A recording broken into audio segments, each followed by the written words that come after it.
there, everyone. Welcome back to another episode of Day to Day, the podcast where we explore the joys and challenges of everyday life. I'm Emma. And I'm Alex.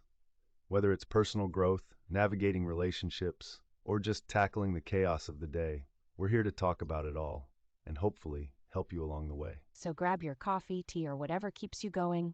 And let's dive into today's episode. All right, folks. Today we're diving into something that might just surprise you with its power. Can you guess what it is? Is it something like kindness or maybe gentleness? Close. We're actually talking about the underestimated power of, wait for it, tenderness. Tenderness? That's interesting. I usually think of tenderness as being kind of soft and maybe weak. Exactly. And that's a pretty common misconception. In our current world, where independence and assertiveness are celebrated, tenderness often gets pushed aside as a sign of weakness. Right? We're all trying to be strong, independent beings. But what if tenderness is actually a strength? Bingo! Tenderness, as it turns out, is quite the powerhouse in human relationships. It's about listening deeply, understanding, and staying calm even when emotions run high. So it's not about giving up your position, but rather how you present it, right? Exactly. Tender people don't shy away from conflict. They're actually very capable of maintaining their stance while offering a calming presence. I guess that makes sense. In a heated argument, the person staying calm often leads to resolution rather than escalation. And don't forget the power of empathy. Tenderness is about seeing beyond someone's immediate actions and considering their deeper motivations. That's true.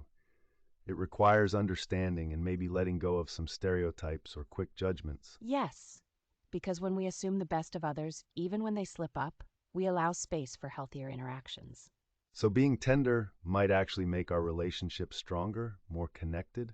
Absolutely. It's like giving the other person permission to be vulnerable and real, which is how true intimacy builds.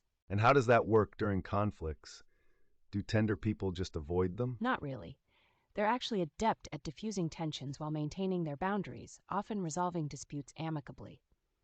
Sounds like they prioritize understanding over being right. Precisely. It's about navigating disagreements without the need to control or label the other person. And what makes someone inherently tender then?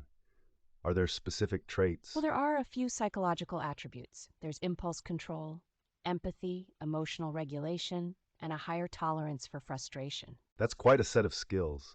I guess it takes effort and intention to be tender. Sure does.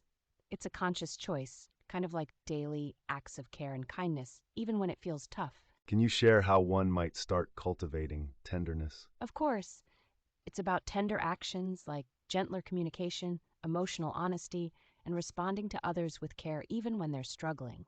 Wow, seems like small, consistent steps can really shift dynamics in relationships. Exactly, and it's something everyone can aim for, piece by piece. There's something intriguing about this, almost like tenderness holds a transformative power, right?